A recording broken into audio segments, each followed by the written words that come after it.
Good day, good people. Today is the 3rd of sometime, August 2011. You're listening to freethinkradio.com. This is Lifting the Veil, and I'm your host, Cari-Lee. For all of you that have been waiting anxiously for this, yes, I do have Dean Clifford, who is a sovereign, on the show to discuss all things sovereign under the regime. So, without further ado, Dean, how are you? And thank you for joining. Oh, you're more than welcome, and thanks for having me today. No problem. Now, as a lot of I've been posting it like crazy, your channel for Free Manitoba, and what I'm going to do is I'm going to start off with a couple messages that I've been given, or a message right now, and then I have a question I would like to get out of the way quickly. If anybody hasn't seen the Free Manitoba site, I suggest that you check it out. It's the channel on YouTube, Free Man, and then Itoba. So capitals on Freeman, and then lowercase itoba. This is a really fantastic channel that if you've ever had any questions to sovereignty, all the answers are right there for you, and you just have to take the time to listen. Now, a friend on Facebook, Mick, had sent me a message saying, "Hey, Cari, here's my story for Dean. Hope it isn't too long." I did actually have to whittle it down a bit. I don't half waffle on when I get started. Hi, Dean. My name's Mick, and I live in England, but please don't hold that against me. I just wanted to thank you for the works you've put into exposing the corruption and trickery the so-called Crown Police, courts, and government uses to try and continually beat us down mentally, financially, and spiritually. I've been looking into sovereignty and common law for around a year. Now, with 1 or 2 failed attempts at using it correctly under my belt. Anyway, I accidentally came across, or as I like to think, guided towards your videos on YouTube around 2 to 3 weeks ago, and was literally blown away by the information you shared.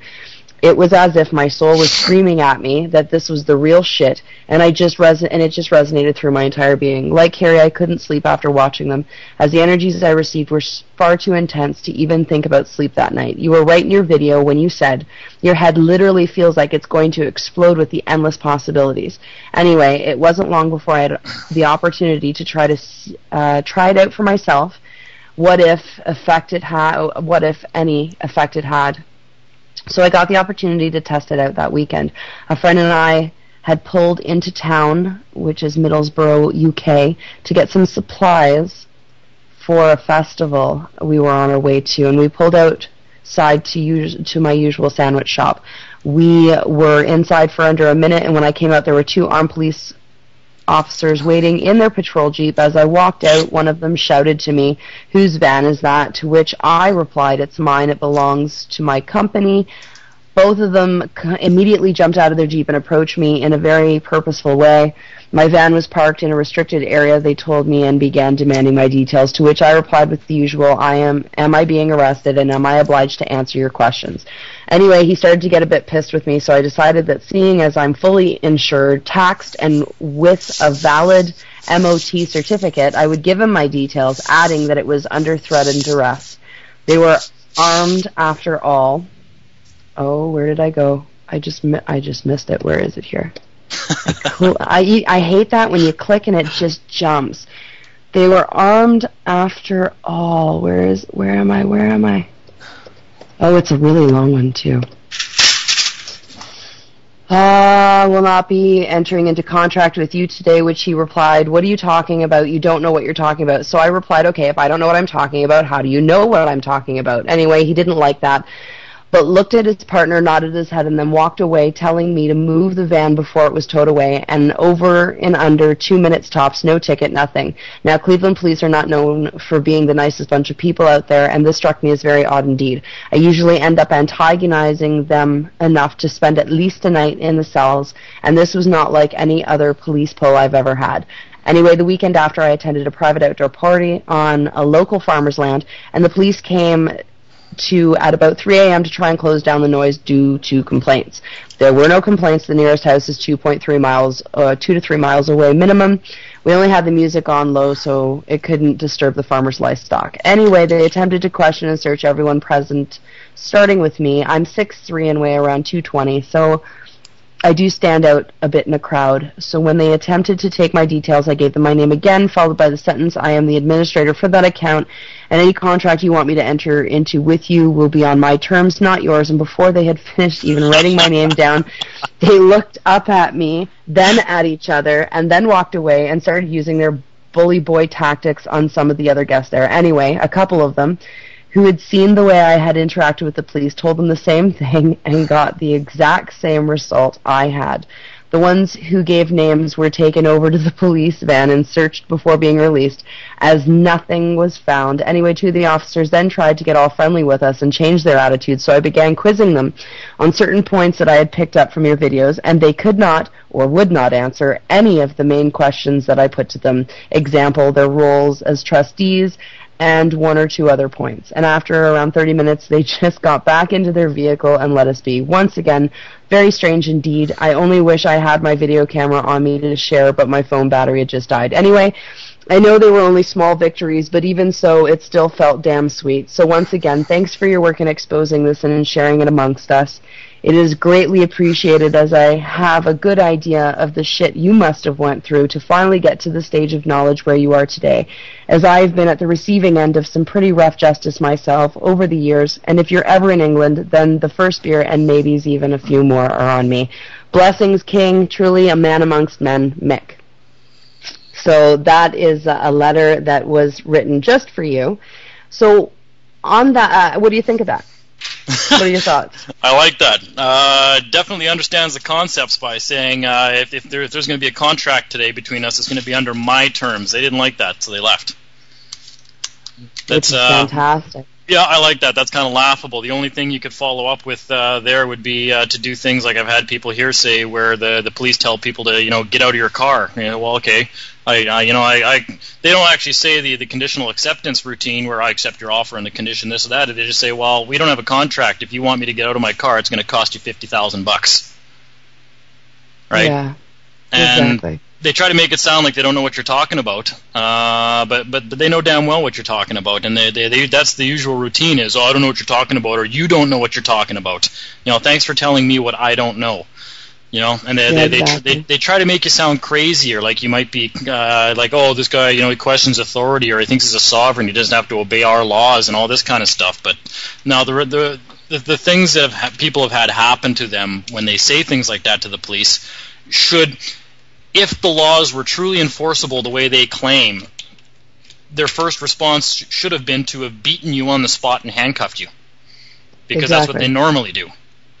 So something's up right away when they start getting wary, and the two of them go back to their patrol car and have a little talk, and then want to come back and talk to you again, so they can get their they can kind of get a plan of action together as to how they're going to try to trap you or contract with you. So that pretty much proves everything right there. You don't ever need any more proof that this is exactly what's going on. You just have to learn how to operate yourself more with more sure of yourself when you're out there talking with police and just out and about, especially when you want to start traveling without a license and without a license plate or your own license plate. I don't know what else to say about that. How about you give us and all the listeners a feel for how you got involved in this and what started your path? What started you down on this path? Oh, wow. Well, yeah, speaking of taking my lumps, I started now, I think, 15 years ago when I'd just gotten out of university and started my own construction company. I think I was 20 at the time. Not even 20, 19. I think I was 19 when I started my own construction company. And the very first year I filed with Revenue Canada for income taxes, I think I'd made a gross profit of about $9,000, and they sent me a $29,000 tax bill in the mail. And so that started a 4-year battle with them, and I knew nothing back then, absolutely nothing. I still thought, the Canadian government was a real government and the whole 9 yards, and I tried fighting Revenue Canada, and they liened my house, and they seized my bank accounts, and being a fairly inquisitive guy all my life, I remember thinking, well, this isn't right. How do they have the amount of power that they have, and they can just walk in and do all this stuff without any real claim against me, because they refused to prove anything. They tried telling me the burden of proof was on me to prove that I didn't make the money that they claimed I did, and I remember thinking how wrong that was back then. Well, no, that doesn't make sense. How should I have to how is it even possible for me to prove that I didn't do something? So I started looking into it. I think the first website I ever came across was DTax Canada for Eldon Warman. And a lot of the theories in there were all valid for the most part, but nothing really could help you, because I had my ass handed to me by Revenue Canada for the first 3-4 years until I started going my own way and asking my own questions, and they went away. I haven't filed now since 1995. I actually just found my last filing. It was in some of my files I kept just for shits and giggles for posterity. But my last year was 1995, I think, that I ever filed, and it started coming together even way back in the day, even though I didn't know what I was doing correctly, when I would have visits at my home from one of these agents, and they would come and sit in my living room, and instead of the alleged $29,000 they claimed I owed them, after a couple of years, I'd said to them way back in the day, well, you know what, I don't owe that money. I'm not going to argue with you people, so I'm just never going to file ever again until we get to the bottom of what happened, of why you think I owe you this money. And I learned how to exist with no bank accounts and completely off the system, out of the grid. That was my solution back then. Well, I'm just going to exist completely off the grid so they can't find me, and then I don't have to worry about anything anymore. So I learned to exist with no credit, with no bank accounts, with no nothing. And it was actually quite simple and very, very relieving to do it that way. It wasn't a problem, and they'd come by my house and be like, well, and then all of a sudden the focus started to shift after about 3 years, and they started saying, well, you know, let's just forget about that money you owe us for right now, and let's concentrate on getting you to file for the last couple of years. And I said, no. I said, I told you, I'm not going to file. I said, until you guys send me confirmation I don't owe you anything, I'm not filing at all. And so they kept up with that, and eventually I started asking them. I said, well, hey, you know what, as a contractor, I'd be a little concerned if somebody owed me $29,000. I wouldn't be worried about asking about new work to do with them. I'd be more worried about collecting on what I'm owed already. How come you guys only want me to file? You're not concerned about the previous year's alleged debt. And they would never answer that. And so that's what started me down the proper path to try and figure out what's going on, which led to, obviously, you know, within the last 5 years or so, this is all contract. You don't owe any money until you contract, and because I wasn't renewing the yearly contract, they were more concerned about that. Over the next couple of years, the amount started going down. They started sending me offers in the mail. Well, how does $17,000 sound? How does $9,000 sound? I think the last time I ever got a letter from them, I think they were down to $3,000 was their offer, and I just wasn't replying at all. I got in the habit of actually pulling out a red marker, and every time I got a new notice from them, I just write, go fuck yourself on it in red marker. And I sent it right back to them. This is one of the reasons why most of us love you so much, because of the fact that you just don't give a fuck. It's just one big fuck you at the corporation, ha ha ha. It really was, actually, and that was the funniest thing, because that seemed to have the most impact, because they couldn't contract with me, right? And they didn't know what to do, because they never even sent me court documents, because I would have written the same thing on them. I've done that with traffic tickets. I went out with my brother one time just to go get a bunch of photo radar tickets when they first appeared in Winnipeg, just to see what would happen. So we got about 17 of these bastards after a couple of weeks in the mail. And I didn't care about any implications on my license or on my registration or anything, and we just wrote a different thing on each one of these notices that we got in the mail. And I wrote, go fuck yourself on a couple of them. I wrote, no contract on a few. I wrote, I don't accept your contract offer on other ones, all in big red marker right across the ticket diagonally, and sent it all back to the courthouse. Well, I never heard about them ever again. Still, to this day. I think I heard from a collection agent like a couple of years later who tried collecting on these things, but they all just went away, right? And so the thing with the collection, not to interrupt, but the thing with collection agencies is once they're given to a collection agency, that means that the person holding the debt sold it to the collection agency, and you're not even in contract with them. Of course not. They discounted it, right?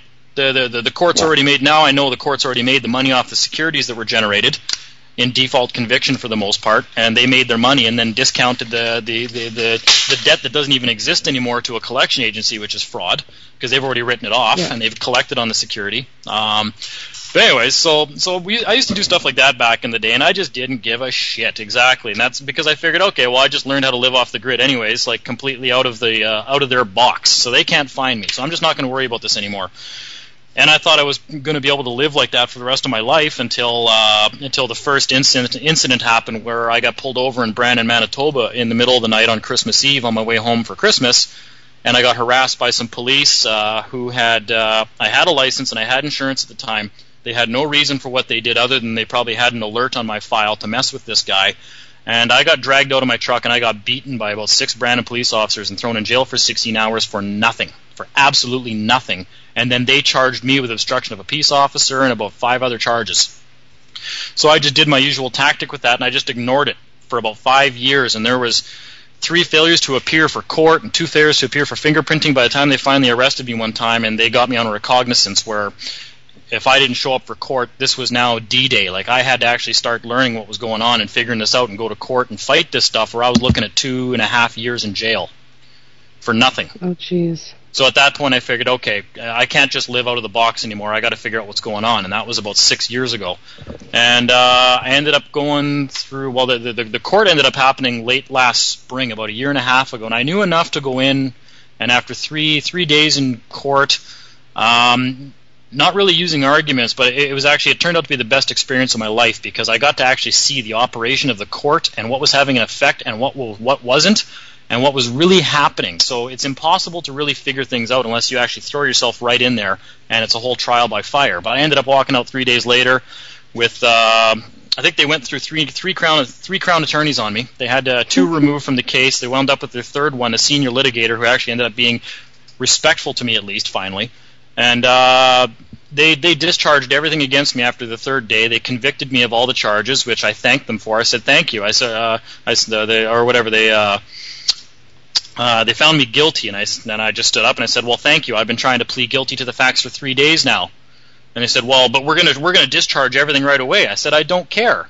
I said, can I go now? Are we done yet? And so these 9 charges just kind of went away, and they convicted me, and they discharged everything on the spot, which is to me a victory, because they had originally asked for, I was looking at 2 years in prison, and by the end of the 3rd day, I didn't even know what I'd technically done right until a few more experiences with the courts and the police, and we went over everything, and we were able to cross-reference everything that we did to see, well, okay, well, this is why they did this is why this happened, figured everything out, and when it came to sentencing, the judge looked at the Crown like, okay, well, I've convicted him. What do you want? And the Crown basically put his palms up in the air and said, I'm walking away from this. I'm leaving that up to you. I don't want nothing to do with this. So the Crown was trying to walk away from the liability of the claims that they had brought against me, because if they had asked for something, I'd have recourse against them. So they put their palms up. They left the judge hanging. He ended up asking, I think, for $50 in fines for 9 criminal charges that were supposed to see me in jail for 2 years, which I didn't pay anyways because I don't give a shit. And from there, we've built the whole system you see, the philosophy, the ideas we're working on is all based off my experiences in court. That was only 1. I'm up to about 7 now, where now I'm initiating the things, and I want to go to court against these people. I love it. I think it's great, and we're having fun with it. But we were able to break down everything that's going on from these experiences, and when I finally abandoned a lot of the stuff that we had learned previously online, we'd watch these videos and the truth language and UCC and all this stuff, and all this, the only thing that stuff left me with is confusion. I was like, this doesn't make any sense. You'd have to be a rocket genius just to figure this stuff out, never mind go into a courtroom and attempt to argue this. If this is common law, this is something the common man cannot understand. So it has to be wrong. Or if it's not, it's not wrong, but if the common man cannot make these arguments or defend himself using them, then what good are they? So we had to go back and we had to basically just rebuild our entire way of thinking about this. And I think I told you about the experience I had in court that really made it come all together for me last year when we spoke on Thursday or Friday last week. Thursday, I think it was, yeah. Thursday night, yeah, where I'd said that I had the opportunity to go to court, and I call them all opportunities now, to defend one of my numbered corporations against bylaw violations for the city of Winnipeg. And that was when I figured it all out, because I had to sit down. It's a good story. Yeah, and I had to sit down and I had to think about how do I defend a corporation in court, because back then I was still thinking, well, this corporation that I went down and registered, it's registered, like it has to abide by statutes. Obviously, it's a creation of statutes, right? So how on earth am I going to defend against this? And I mulled over it for a couple of days, and I got to thinking, well, hang on a second here, wait. I'm like, okay, this thing is registered, but the government didn't create it. It's not a creation of statutes. My signature created it. And where in my articles of incorporation does it say I'm obligated to obey, or the new entity I created is obligated to obey statutory law? I said, well, it doesn't. I said, and besides that, who's authorizing statutes to be enforced against my corporation? I said, well, nobody. I said, I'm the only one that can authorize anything to be brought against my corporation, or to be legislated, or to be administrated against my corporation, because I'm the administration. And the thoughts started coming together, and all of a sudden, just all this learning over the last 10 years. I remember there's one morning I woke up and it was like a bang. I was like, holy shit, that's what's going on. So I had an idea of what was going on, even though I hadn't fully explored all the possibilities of this yet. And okay, I'm going to go into court this morning. I know exactly what I'm going to say to this prosecutor. So I walked in, and there's a lineup of people waiting to speak to this city prosecutor, and he's yelling and screaming at people, and he probably knows who he is if he's ever gets the occasion to listen to this. And I remember as soon as I heard him yelling at people and everything, you're all, the charter says this, and you're obligated to do this, and yada, yada, yada. And I gave my car keys to my buddy. I said, here, take these. I said, I'm going to be in jail after I talk to this guy. And he kind of laughed, and he was like, oh, this is going to be good. So I got up there, and I was wearing my leather jacket, a nice knee-length one, and my business pants, and I was looking a little businessy. And I walked up there, and he looks at me, and he goes kind of like, what do you want? Like, what are you here for? And I said, well, I'm here regarding the matter for, blah, blah, blah, blah, blah, Manitoba Limited. He goes, all right, what's your name? And so if people have watched the videos, they'll understand now the difference between the importance in your name and your roles. So this is the first time, instead of saying, well, I'm Dean Clifford, when he said, what's your name? I said, my name is President and Chief Executive Officer of that corporation. That's who I am. And I got about 8 inches away from his nose when I said that, and I had to lean down a little bit because I might look short in the videos, but I think I'm just over 5'11". I'm about 190 pounds. I'm not a small guy, and he was. And I just got right up to him, put my nose about 8 inches from his face, and I said, I'm the president and CEO of that corporation. That's who I am. And he just stood back, took a couple steps back, and went, all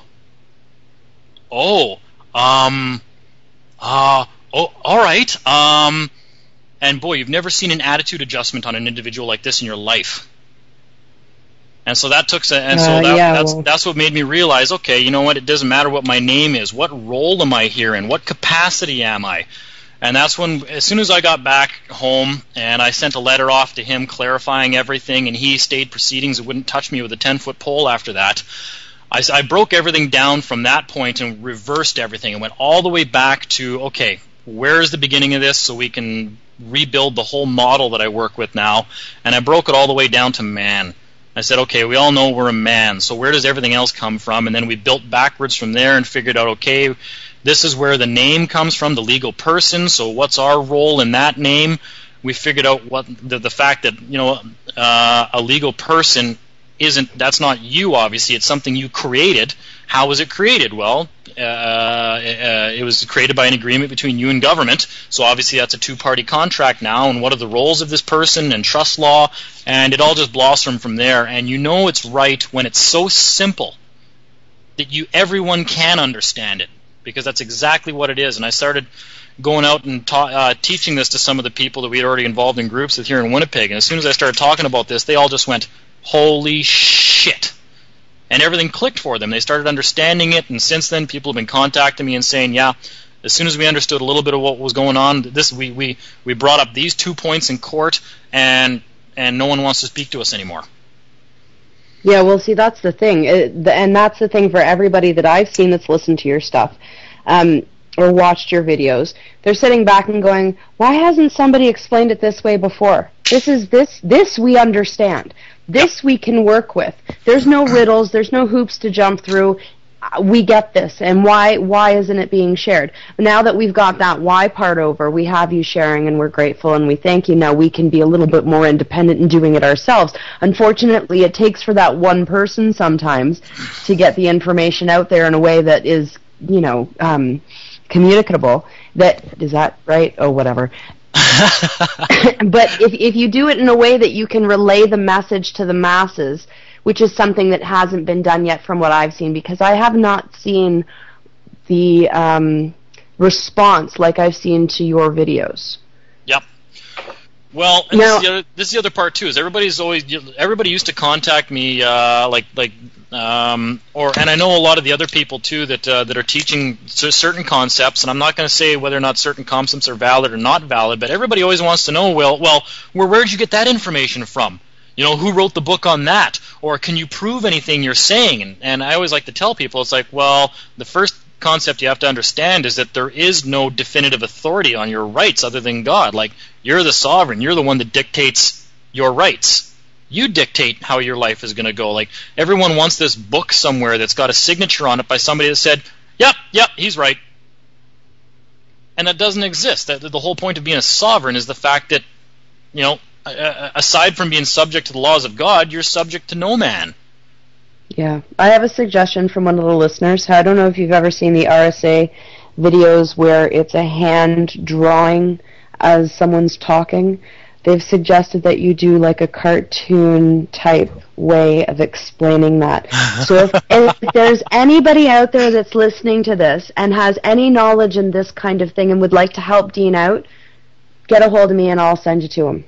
There you go. Yeah, send me a graphic artist because I got more than enough on my table than to start learning how to make cartoons to post online. So. Well, and these things have funny ways of working themselves out. So if you put it out there, I'm sure by the end of the week you will have somebody saying, "Hey, I can do that for you." And that's how this stuff all snowballs, And I'm not. The other problem is a lot of this stuff when you go to seminars and you're paying for all this information from people, it's concepts that people have come up with that they kind of try to hold close to themselves as their intellectual property, and they want to profit from it in the whole 9 yards. And my theory on this is, and we had to talk about this, about where about the incident, the two incidents in my life that led me to on the path that I'm on right now. And the only conclusion I can draw from everything is this is not my information. It's not my intellectual property, because this information is coming to me from somewhere else. And it's not mine to keep. I'm supposed to share this with people. Everyone should know their rights. More people need to understand that they're not supposed to gain from the help. I mean, what ends up happening is gifting happens or bartering happens in some way, shape, or form. If you're giving, you're going to get back. But people are really, really consumed with the idea of instant gratification. So that makes it a little more difficult, which is why I admire you so much, because you're not into that instant gratification. Obviously, if you've been fighting for as long as you are, it's not about the instant gratification of it. No, quite the opposite, actually. I mean, no matter what people believe, on some level, you're judged by the universe, by God, whatever you want to call it, by something greater than yourself. You're being judged by your actions. So if you're not out there doing good, what you consider to be good, and you want, I'm not even sure if I'm phrasing that properly, but I think I'm with the best of intentions, though. There you go. It's your intentions. Do you want better things for mankind, or do you want worse things for mankind, kind of thing? And I've spent time in jail now with people that obviously should not be there. 90% of the people that are in our prisons should not be there. It's their third open liquor charge on a reserve for just walking down a gravel road drinking a beer. They've never harmed anybody, and they've been in there for 16 months waiting for their first hearing. Like, this stuff is wrong. This stuff has to end, and we're not holding government accountable. Nobody is. And we're the only ones who can hold government accountable. If everybody thinks that it's up to the police and attorneys to sue government to hold them accountable, I mean, wake up. Okay, now here's that. You're fantastic. Your interviews with you are wonderful. My talk on Thursday with Dean was fantastic. Everything led into the next question kind of type thing, much like it is now. So he's talking about government accountability. I would like you to explain how you've been able to make the government accountable and how far you've come in that.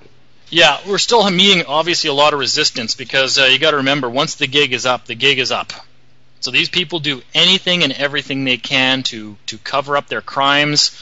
When you bust them on a lie, they make a bigger lie to cover up the first lie. That's just the way government works. That's all they do is they lie. The whole point of government in the first place was to create a civilized organization to protect your birthright, which is your share of the Commonwealth. So if somebody had a claim against your share of the Commonwealth, they could bring it to court if you damaged them, and they could collect on it or whatever, and everything was handled in a civilized manner. And 6 men with guns couldn't just show up at your house and take it from you, right? It all had to be done legitimately through the courts. The Queen ultimately was the protector of the common law, the defender of the common law and the faith, the whole 9 yards. But what government has done is they've found a way to actually be the ones to meddle in your trust, in your estate, and steal from it, which is what they're doing. And the way to hold them accountable is to take them to court in a civilized manner. Protesting is not the way to go and to hold government accountable. They want you to do that because that's where they just label you all as a bunch of, what's the proper word for that? Hooligans, I guess. I don't know. People who don't obey the rule of law just go out and they just riot, right? They don't try to handle things in a civilized manner. So you're going to get pepper sprayed and beaten, and as far as I'm concerned, you should be. Because there's better ways of doing this where you can hold the government accountable, and that's by taking them to court properly and suing them. And that's a lot of things we're teaching people now, and they have to basically commit acts of such outright fraud and blatant lying to cover up what they're doing that they're exposing themselves for us. And that just happened this morning. I think when you first contacted me here before we got on the radio, you were privy to a bit of a conversation there of a friend of mine who was just in court this morning that was supposed to be for default judgment against the province of Manitoba. And the judge did everything he could to conspire with the attorneys for the City of Winnipeg, City of Winnipeg Police, and the province to basically meddle in his estate and deny him due process of law, deny him remedy, and they just exposed everything you're doing. They exposed everything. And so now we're going to have to take the courts down.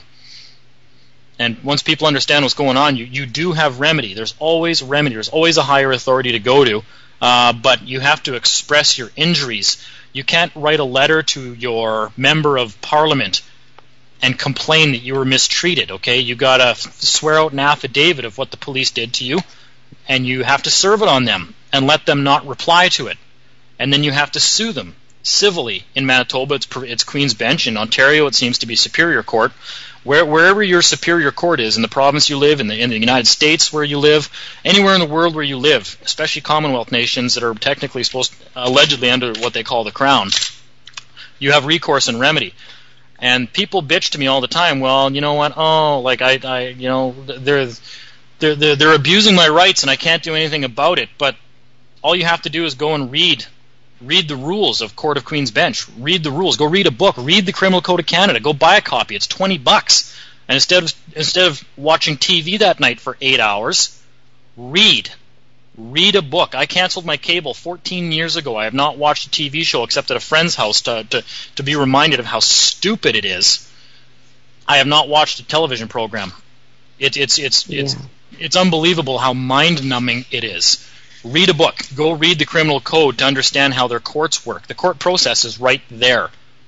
If you can't read and you haven't tried taking somebody to court and you want to just hire a lawyer thinking he's going to defend your rights, then you're going to be a slave your entire life. Yeah. Now some people are like Philly Boy in the chat here saying people are lazy, and it's very, very true. We need to be motivated. And, well, not necessarily me personally, but, we do. We need some kind of motivation. And a lot of human beings, as I've said, have to be backed into a corner before they come out swinging. That's why we have to kind of set that stuff aside and go, okay, that's fine, and yes, we do, but now we have information that we can spread. So we individually have to start living this in order to have it spread. It's the 100 monkey syndrome. That's the way that it works. Now, have you won a case yet? Well, there's different definitions of win. There's other processes that I'm personally speaking, and even up until recently, I was never a big believer in Queen's Bench, for the simple fact that yes, your remedy is there, but you're also relying on the fact that you're assuming a public servant called a judge is going to do the right thing, and that almost never happens. They're going to defend the government tooth and nail.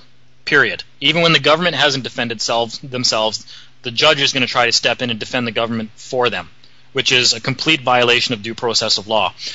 I don't know how many people have watched a lot of the Winston Shrout stuff that's out there to do with commercial liens and remedy.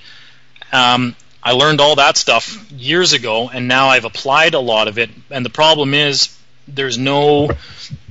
you're not taught really what you can do with these commercial liens, what they really are, where to enforce them, the fact that they're only a step in a bigger process. One of the beautiful things that I think Shrout even says himself personally is that we create our own remedy. Create your remedy. I mean, we're the sovereigns here, right? We're the ones that have to create our own remedy, and so the private banking system, the private international banking system, is one great tool that's out there that can be used, because you got to remember, governments have to bank somewhere, and banks don't care who you are. They want your deposit. They want your business. They will take a claim against the government, and they will monetize it. They don't care. They just want your deposit. This is where you start to use the system's greed against themselves. And so that's one of the things I'm pursuing right now, that I'm debating whether or not I'm even going to make an informational video on that down the road, because at some point you're going to start to piss off the wrong people. Oh yeah, well, and we discussed that. You have to keep yourself safe to some extent as well, because you give them a bit of get them on their road, and then they kind of have, you can't lead them through the whole thing, because then you're putting yourself at risk. That's why I've decided I'm going to be teaching people basic concepts, and it's up to them from there to go out and to do the legwork, to learn, to research, to create their own remedy, to dismantle the banking system, read the acts, read United Nations conventions on international bills of exchange, read all this stuff. Read it. Don't email me and ask me to solve your problems for you. If the concepts are here for you, and once you understand your role in things, that you are the principal creditor of everything that's going on in the world. Nothing could exist without your signature and without your equity. Nothing. That puts you in this... Sorry, go ahead. No, go ahead. That's pretty much what that was. There's an opt-out on everything you sign. Of course there is. You don't have to agree to any of their terms. No, they'll try to force you. I mean... I can't remember if I even covered it in some of the videos about when the police come to arrest you claiming to have a warrant and stuff like that, right? But the only way they can have a warrant is to have an original charge. How many people have ever asked to see the original charge? Yeah. Well, that's something I understand. No, that's something I understand more so. Just a quick example. My husband was at work. John was at work. And... just quickly to let everybody know, because I'll forget if I don't do it right now, you're listening to freetalkradio.com. This is Lifting the Veil. I'm your host, Cari-Lee, and I'm here today live with Sovereign Dean Clifford, or Dean of the Clifford family. Do you care about that kind of stuff? I don't care about that. The name is irrelevant. Once you establish your identity, and your identity is your role, it's your title, and remove presumptions that you're something else, you can use any name you want. I just, Dean Clifford, that's my name. The problem is when you're talking with police and you say your name verbally, they presume automatically that your last name is capitalized and your first name is not, because they can only deal with other public servants. Police are like an internal security force for the government. Right. And if you're even speaking to them, you must be something they have jurisdiction over, so you got to remove that. But the name is irrelevant. The title. It's the title. It's your position. It's what you decide to do with it, kind of type thing. Now, John was at work, and I guess there was this cycler coming by, and the cops turned in and threw him up against the hood of the car and threw the cuffs on him. Well, John, this was like the next day after our chat. You and John and I had our conversation. And John's standing at the end of the driveway at work on break, and he's yelling, "You are not your name. You are the president and CEO of said numbered corporation. Don't give them anything." And everybody around work's looking at him going, "What the fuck are you talking about, you fucking weirdo?" And he just kept on rifling off stuff. And finally, the cop looked over and grabbed the guy by his head and chucked him in the car and looked at John and just shook his head, And he was like, "Well, what? What did I do?" You know what? Anyway. It's one of the things I'd like to talk about, maybe even in upcoming stuff there, that if we're going to be posting more stuff online, we probably will be. Or a lot of people have to understand, I guess, too, is that Free Manitoba is not my site. It's the website of one of the guys or a group of guys that show up at the little tutorials that I'm giving. They asked to post it on there. Originally, these videos were only supposed to be for internal use, for a couple of our members to take home just to re-watch, so they could get some of the stuff through their head after watching it a couple more times. And then they said, "Well, hey, how about we just throw this up on the internet?" And I was like, "Hey, why not? Okay." And so that's why the poor quality of the videos, it's not like this was ever supposed to be something published on YouTube, and then now here we are 3 weeks later, there's 30 we're going to be pushing 31 or 30. No, we're going to be beyond 32,000 views by the end of the day today. And these are just terrible quality videos of one of our own presentations for 10 of our members of our own group here in Manitoba. So, but I will be getting, if I don't get my own website up very soon, I think all I'm going to do is record just some of my own stuff as well, where I'm just kind of speaking before the camera myself here at the office and posting it on my own YouTube channel just to cover a lot of this stuff. But a lot of the things people have to realize is there's no reason, if you even look in the Criminal Code of Canada at the definition of a peace officer is every single one of us. We are all peace officers because we're enforcing the peace at all times. We're supposed to be maintaining the peace. In fact, for a police officer or an RCMP or a sheriff to become your equal, they have to remove their badge and step out from behind their office. Otherwise, they are subservient to you. And you can order them around. You can come to the defense of a fellow human being and walk up to police and just say, "Hey, by what authority are you attacking this man? What is your claim?" Which is something we have to really stop being fearful of doing. We have to stop being scared of them. That's when I knew I had things right, because I actually stopped being scared. And that goes right back to biblical references in the Bible and stuff like that about when you know who you are, you understand the name, and you know what your role is here, the fear just melts away, and it really does. It's even more crazy than your head might explode by the time you realize everything that's going on. It's like, holy shit, like this stuff just gets more and more real as you go. And it's unbelievable the self-awareness you start to have when you get to these higher levels.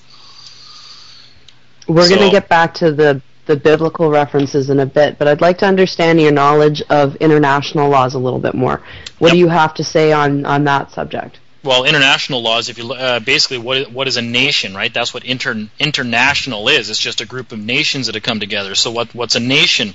And a nation is not a physical landmass. A nation is an administrative organization, and that's what Canada is. Canada doesn't physically exist, not on this landmass. It's like where you see a map and you see the landmass of Canada, and it's got Canada written over top of it. That's no different than looking at a sales territory map for Coca-Cola. For this landmass, it's a sales territory. Well, the only Canadians are the government agents. Yes. Agents of the government of Canada. So what they've tried to do, technically speaking, they do have jurisdiction in matters to enforce common law and whatnot. Like, we do have to have an organizational structure in place, but they're doing so de facto. So I never want to dismiss the entire, you're not required to answer to anybody. I mean, yeah, you better believe you're going to be answering for it if you harm somebody. So that's where that delusion is going to melt away, is you don't think you have to answer for anything as soon as you harm somebody. But then, yeah, international. I mean, I think there's a Supreme Court case here in Canada. I don't have it with me, and I know somebody that does have it, where I think five natives in northern Alberta or something like that just got together and decided they're going to start their own nation. So they gave the government notice of that, as far as I'm aware, and the government took them to court, and they lost. And the court said, no, they can start their own new nation. Anyone can. Because once you realize who you are, your legal person is your own nation. Your registration with the government is simply their acknowledgement that you exist. It doesn't put you under their authority at all. It's like basically you're now two nations who now have a trade relationship with one another. That's all it is. Now here's another question though. Do you know about treaties and what treaties are? Things that started before. The treaty is basically like the trust corpus of an agreement between you and any other organization. We have a treaty together. We have a contract. We have a business relationship. This is how we're going to operate ourselves. Okay. What of the idea that whatever we're doing now? This is just me playing just playing. What of the fact that, say, the Indians were here first and we have no right to start a nation on land that's already theirs that the corporations decided to take hostage? Do you see my train of thought there, or do I have to... I do, and that'll go back to the whole land claim stuff and the fact that, yeah, the government never did live up to all the stuff that they said they were going to do, and all their money's being held in some escrow trust account, for all the resources and the whole 9 yards. They're being screwed over. Here's the problem with that. Technically speaking, we are all... Anyone who's born on this land is now a native of the landmass that is commonly referred to as Canada. We all have a claim to wherever we're born. Right? We right. What are they going to do? Tell me to go back home because my family's been here for 6 generations? Like, it's just not going to happen. I'm sorry, it's wishful thinking, but so we all have a claim to everything that's going on. The problem is, if the government of Canada, the corporation, which is what the British North America Act created, if the Crown Corporation of Canada made a deal with these people, then these people have to go after Canada to enforce that.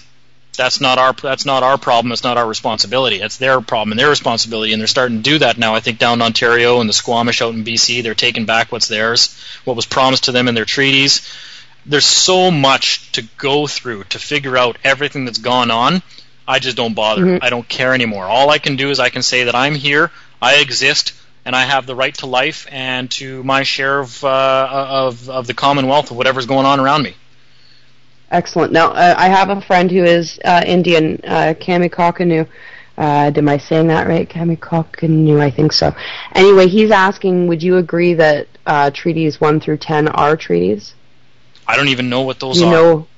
Yeah, no, me neither. No, I know. But it was I know. I read the Royal Proclamation back in the day that was to do with all the Indians and the gifting of all the land that was west of Ontario, and I think it was 1863 or something like that. The Royal Proclamation of 1863. I read that one once upon a time back in the day, and just from reading that, you can tell damn well nothing was ever lived up to. Nothing. Right. Obviously, definitely. He's basically saying it's a trap. Okay, so I also have another question from somebody in the chat who wanted to understand things as simple as, say, marijuana possession and stuff like that, and how this can work for or against you within the sovereign issue. How to get around that? Do you have any advice to that? A criminal charge for possession? Yeah, or being caught with it right. Okay. Yeah, or being caught with it right there and then. Okay, once you understand what's going on and you realize that criminal code violations, number one, the criminal code of Canada, now if we're talking about Canada, I can't get into American stuff, even though it's basically the same thing. The criminal code of Canada is a measuring stick of how much offenses basically cost you if you commit one. But nothing in the criminal code of Canada is enforceable unless it's under an act. That's why you're charged under the Highway Traffic Act, or you're charged under this act, or you're charged under that act, and I think I covered that in one of the videos. So if it's not in an actual act, it has no force and effect, number one. You can't just be charged with something in the Criminal Code of Canada, period. Number two, all you have to do is read through the Charter and Rights and Freedoms, and you'll understand real quick that, number one, the Charter and Rights and Freedoms is the supreme law of what's called Canada, this organization that's coming against you. It's the supreme law. It also goes on to state that it only applies to agents of the government. Therefore, how could anything under that act, anything subordinate to that act, any subservient act, period, ever apply to something that's not an agent of the government? Marijuana possession, the charge they're coming after you with is a charge from their code book. It's like if you work for Coca-Cola and Coca-Cola says, while you're on duty at Coca-Cola, you are not to be drinking at your desk. Okay, not a problem. Well, I guess you only have to worry about that while you're working for Coca-Cola and while you're at your desk. Once you understand that, you'll understand, okay, well, what relevancy does the Pocket Criminal Code charge against marijuana have on me? People have to start understanding who these statutes apply to. I'm not going to call them laws. They're not laws. Now, the only way an act can be binding on you is if you've contracted with the government through that act. And even then, I think I talk about in one of my videos there about even though you may have a driver's license, when does that apply to you? Just because I have a license to operate in a capacity, does that mean I'm always operating that capacity? It's like if you got a job at McDonald's. Okay, you're hired. Here you go, sign this, you got a job. And then you never were scheduled for one shift, ever. Well, that's great. I've got a license to do something, but have I ever actually done it? Yeah. The driver's license is to carry on commerce as a function of government. Basically means you can be a government agent and conduct their commerce. You're licensed to do that. Does that mean that's what you're doing on the roads all the time? No. No, because nobody has any clue about anything like that, though. Of course not. It's all... But you're not rebutting any of their presumptions because we have no idea what's going on. We were also educated in their school system. If you look at their school system, everything, the healthcare system, everything that's going on, every single one of them fill the planks of the Communist Manifesto. Nobody ever realizes they're living in a communist nation until it collapses. And then afterwards they go, holy shit, we were communist. A lot of us are figuring it out now. Yeah, Russians didn't realize that they used to live in a communist nation until after communism fell. And they went, holy shit, we were communist? Wow. Yeah. Okay. So that's where we're at. I have a small, where we're going to go back to, say, the religious aspect of it for a second, because if you'll find that anywhere in a court system, you're going to find the Bible alongside absolutely everything. Yep. Now, from what I understand, and I'm not a feminist, and I think anybody that knows me knows that I am the farthest thing from a feminist, although I do like to, no, I am equal. And I will state that point until my dying day. I am as equal to you. You are no better than I am because you have a penis swinging between your legs. But if you look to the Bible and you look to the court system and whatnot, the woman is lesser. And there was a sovereign, I have a link for it, I'll just have to grab it, but there was a sovereign who got away from murdering his wife because of this. He used God's law. Hold on a second. He used God's law to harm a woman and thought using his rights to abuse women, as the Bible so aptly says that a man can do to a woman. And that, I mean, it's parts like this that that stuff worries me. And I'd like to know, say, where you stand on that. Okay. What your thoughts are about equality and stuff. And I'm not trying to get you into a big, gender thing. I'm really not. But I know that there's other women out there that are going, wait a minute, free man. And it not from a feminist point of view, but from an equal point of view. Yeah. Actually, give me 2 seconds, and I'm going to answer that. 1 second here. Perfect. All right. Just to let everybody know, we have a new show starting on freethinkradio.com. Tonight at 6 p.m. Eastern, -5, -5 GMT in Europe, GMT, sorry. We have Through the Looking Glass with my husband John Miller and my good friend Bruce Fenton, and that starts, as I said, today, and I think it's going to be Monday, Wednesday, and Friday at 6 p.m. Eastern. So I hope to see you all there to listen in on that show. It should be fantastic. Again, the lineup is on the lineup. If you look at the screen at the top where the header is, you'll find the schedule, the station schedule there.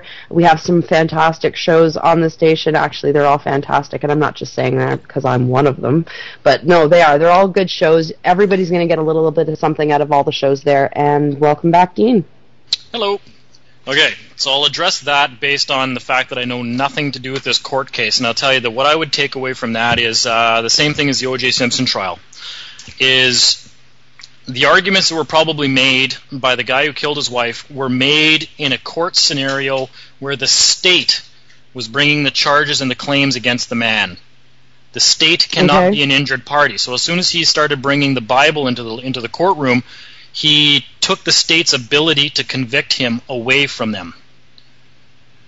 But that doesn't mean he's free of guilt or he's free from liability. What that means is the family of the woman that was harmed or killed has to bring the claim against him.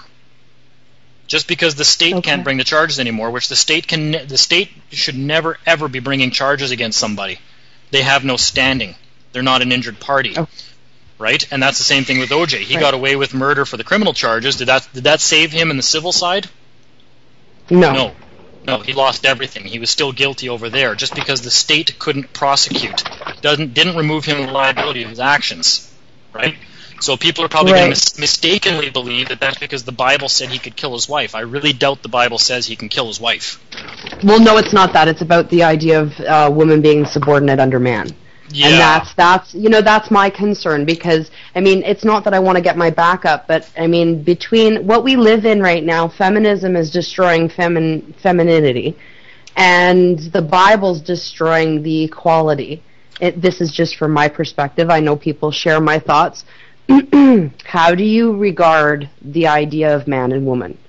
I'm asking. I know it's a personal thing, but I'm curious. Yeah. Well, obviously equals. I don't even think. I think that any illusion of subordinacy probably comes from references in the Bible where where it maintains the idea that basically it's up to the husband to defend the wife.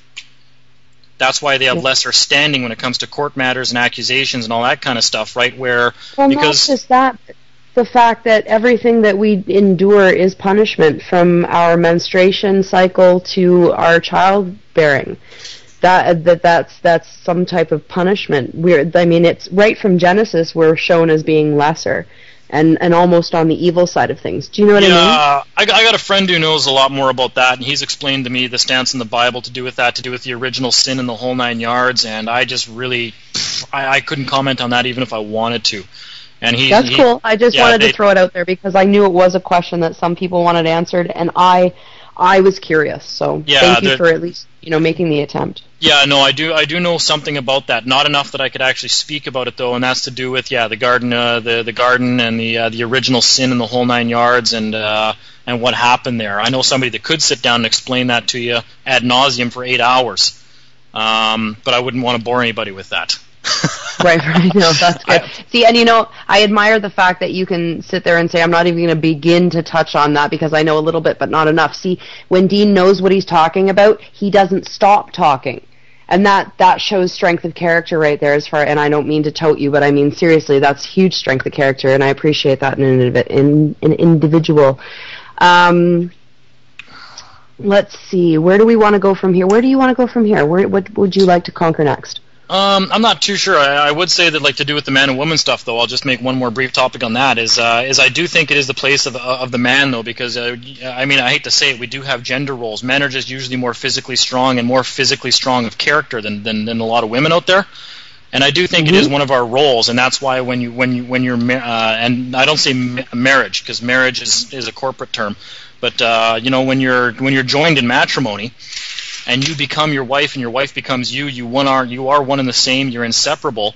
I do think it is our place that when if something was ever brought against our wife, that we are the ones to stand up and say, hey, no, you talk to me.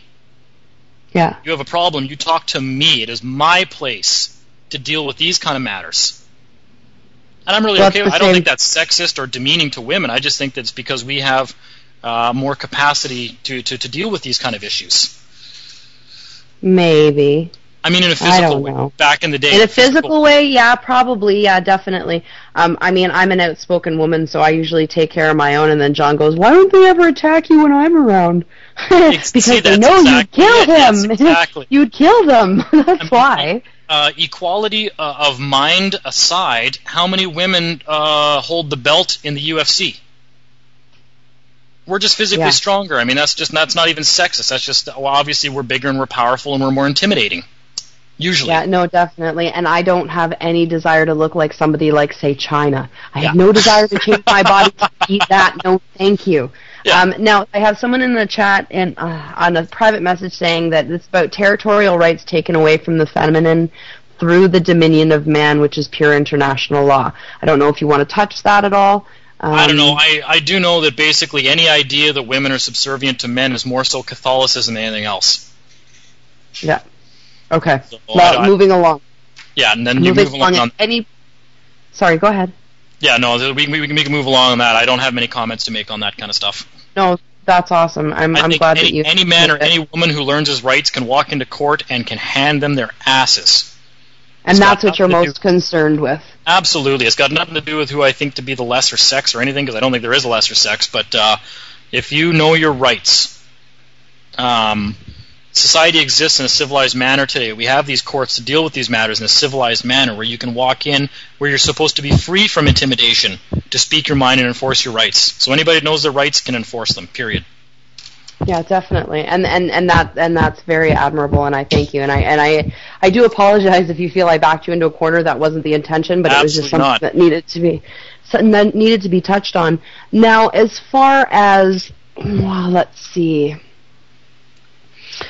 parental rights. Let's talk about that, because a lot of people, I know myself, I was one of them. They're scared to death to turn around and do anything because they're afraid that they're going to have their children taken away. So, what do you have to say on that? Yeah, that's in the writings of Francis Bacon, actually, of marriage and children. That's one of the things you got to be worried about, is when you have a wife and you have children, that gives bargaining chips to your enemies, right? So that's when they can't deal with you, that's the next recourse. Okay, well, this guy, we can't deal with this guy, so let's threaten his kids. And I don't think there's a more callous and shallow act on this planet than going after someone's children because you're not man enough to face them. And I'm just going to call that out point blank for what it is. That's exactly what government does. That's what Child Family Services is. If they don't like you, it's going to be politically motivated, and they're going to come and steal your children as punishment. That's all that is. The premise is they're protecting kids. They're not. For every one kid out of 100 that might actually come from an abused home, the other 99 are not. And 100% of the time, they usually go to a worse environment. So, especially once you learn your rights, and all you got to do is read the United Nations Conference on the Rights of the Child. Download and read that. It'll say right in there what your rights are and what your child's rights are. And government has no claim to your children, period. End of story. They don't even claim that. That's why they try to get you into family court. They try to get you to agree to arbitration with this judge. I don't know if people have followed any of this stuff, but I think one of the judges of family court here in Manitoba a year ago that is somebody who allegedly is deciding who gets to keep the kids and if CFS can keep your kids and whether your kids are going to a foster home. This judge was a member of a sex group, an online sex group, one of the most morally defunct people you could imagine, is sitting on the bench deciding what's going to happen with your children? Like, are you kidding me? So no, I don't take to that at all. Is it not the most of it is because we've signed them over to the state anyway, though? We've signed them over. Not. They were born. We gave... No, we have not. What we did when we signed the particulars of a live birth is we actually we consolidated their estate. We protected their estate for them. We said these children were born on this landmass. They have a share of the Commonwealth. They have a share of everything that the Canadian government is supposed to be maintaining and protecting for us in the whole 9 yards. You in no way, shape, or form subrogated your rights to your children to the government. That is a presumption made in court that is not rebutted when you hire a lawyer. So people have to remember the entire point of lawyers in the Law Society is to further confuse the situation. Confuse the situation, get you arguing when there's no need for argument, to get you to contract with courts and to agree to arbitration when you're not obligated to. They're all members of the Law Society, and the purpose of the Law Society is to pervert the course of justice. That's a friend of mine that coined that phrase. He said that to me one day. He goes, you realize the entire purpose of the Law Society is to pervert the course of justice. And I thought about it for a minute, and I started laughing. I said, that is possibly the most true statement I've ever heard in my life. Yeah. Now, do lawyers understand what you're telling us? Do lawyers get this? Most of them do, because I've been to court to help people where a lawyer has shown up to try to speak for them while they're in jail, where I've shown up and said, no, this guy's not their lawyer. I have power of attorney. This guy's only here because he was asked to come here probably by another lawyer to make sure that this person stays in jail. And they get real nervous all of a sudden. They don't like me in the courthouse. I think there's still people have to understand, I'm not this untouchable sovereign that's out driving around with a shield, a Star Wars friggin' shield around me that they're terrified of coming near. Like, no, I understand how to go after them and harm them and pay for what they've done to me. But I think even right now, I was supposed to be in court this morning with somebody, but there's still an arrest on site order at the provincial courthouse in Manitoba for me because they don't want me in the courthouse so badly that they have the sheriffs an order down there that I don't even know what for to arrest me on site apparently. And I didn't want to go down there this morning to deal with it because I figured, well, shit, if I'm in jail, I can't speak to these guys this afternoon, so I'll just take care of that on Friday. Now explain the whole, power of attorney to us, because, to the listeners, because you were explaining this to me on Thursday. Yeah. If you have like a nation type thing, 5 people in a nation, you all sign power of attorney to each other, and then you speak for each other, or as as power of attorney for the person who's in jail. Yeah. Let's cover that a little bit so people can understand what it is you're talking about. Okay, that's not one of our that's one of our recent advents, and that's nothing to do with a nation really. All this is, really all a nation is a group of people coming together for a common purpose. If you look up the definition of nation, that's what it is. You don't even have to be formally recognized. That's all that you're getting is formal recognition or a trade deal or a treaty with another nation when you do get recognition with them. But anyway, so we came up with the idea a little while ago that, well, it seems to me that the whole purpose of government is to divide and conquer us. and to get us so fighting with ourselves and fighting with everybody, we don't have time to come together to unite and to help each other against this common enemy. So we said, okay, well, every time we're in jail, we're pretty much we're castrated, we're powerless, we can't do anything from jail, we're pretty impotent until we get out, and then that's when they want us to sign contracts to get out, just so we can get out and defend ourselves. So one of the first things we started doing a little while back was every person that's a member of our group that we think has reached a level where they're a responsible person, it's up to our discretion. We all kind of have deals with one another where we've all given each other a power of attorney over one another to deal with situations like this should we be arrested and thrown in jail. And now the government's starting to realize what we've done, because as soon as one of us gets arrested and thrown in jail, the next day there's already liens being filed against the government, and they're being sued by the person that's in jail. And we can do that because we're acting for that individual, because we have power of attorney to act for their person. We're just a director for their person the same way they are. So when you understand roles, you understand that you can actually carry out a role in somebody else's legal person.